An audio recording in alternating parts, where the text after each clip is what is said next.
There are moments when consciousness turns in on itself, not to illuminate anything new, but to orbit the same questions it has asked 1,000 times.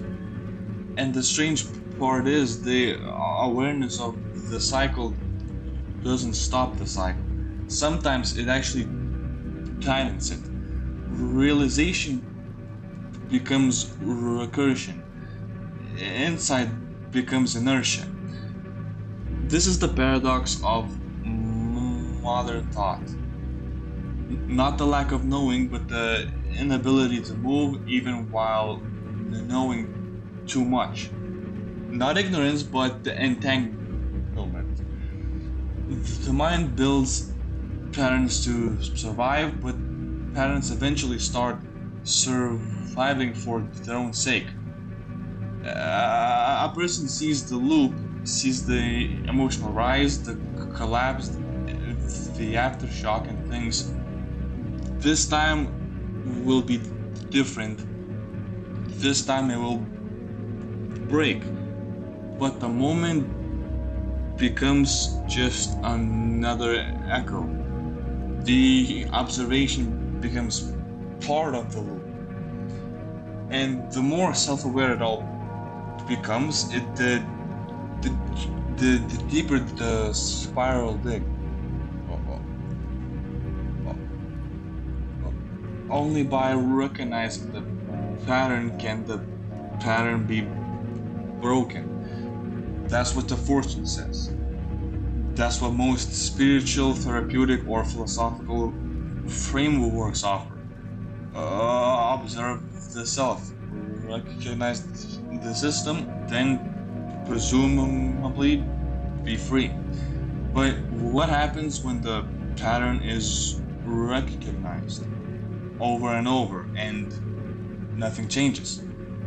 The intellect has done its job. It mapped the shape of the problem, the cycle of highs and lows, of connection and collapse, of chasing meaning and then drowning in it. And still, the body remains where it was. The thoughts keep looping. Liberation remains just out of reach. Perhaps the problem lies in the assumption that recognition is enough. That insight should lead to transformation, that awareness is the same thing as action. But it isn't. The mind knows a pattern. The body still lives inside it. And when logic tries to override feeling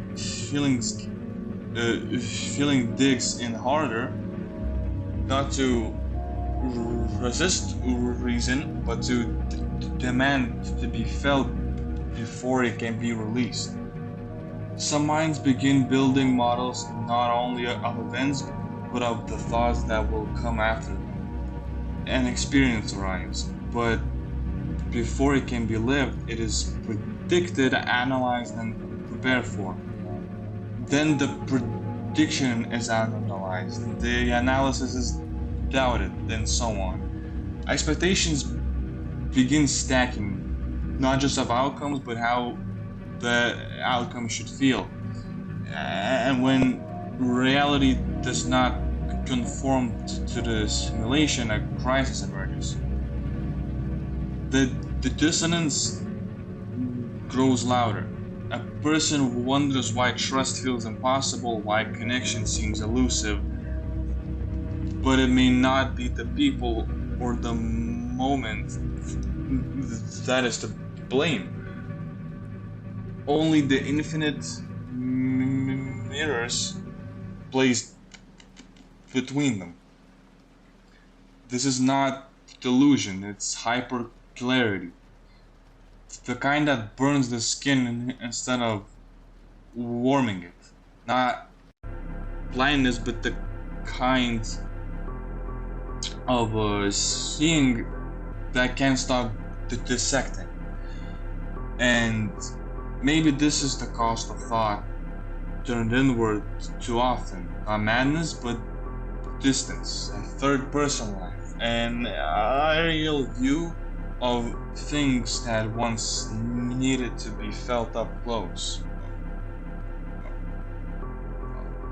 Only one species chases meaning like this. Tells stories not just to explain the world, but to survive it. And this has built beauty, architecture, love letters, mythologies, futures. But it has also built prisons, because not all meaning liberates. Some meaning suffocates. Some is built from broken parts and still demands to be worshipped as truth.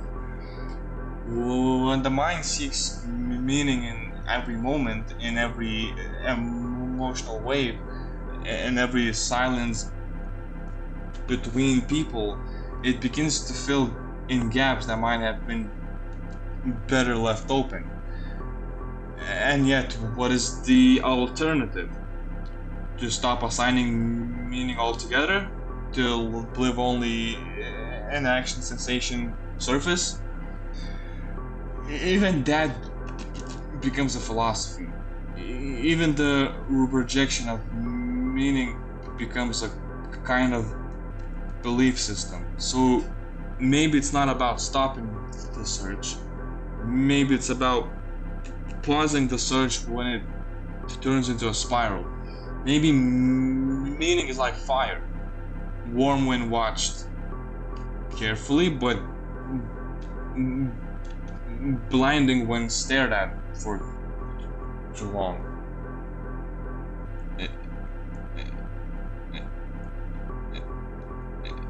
And all of this, the spiral, the mirror, the overthought, there's one thread that resists entanglement. Creation. Not explanation, not analysis, not decoding. Creation. The act of making something, a sentence, a video, a melody, a gesture, without demanding that it solve everything. Without asking it to deliver salvation, without needing it to close the loop. Sometimes the only escape from recursive thought is movement that doesn't match the pattern. A gesture that breaks rhythm. A choice that says, I know the story, I just don't want to repeat it. Not forever, just for now. Because even cycles have seams, and even traps have doors that open the moment they're no longer being pushed. There is a subtle difference between understanding and overowning. One gathers insight and lets it pass through, the other builds scaffolding around it, hoping it will turn into a tower tall enough to climb out. But no tower of thought can reach freedom when freedom was never found in thinking to begin with. That doesn't mean thought is useless, it means thought must be repurposed. From analysis to expression, from control to curiosity, from explanation to invitation. No, not every realization needs to be written in stone. Some were meant to dissolve after being spoken. Some were just stepping stones to something quieter than answers, a willingness to live without solving. The paradox never needed solving. It only needed space, enough space to be witnessed without being consumed.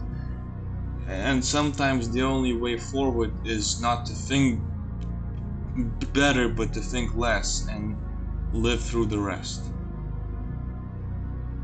The trap isn't thought, the trap is forgetting when to stop thinking.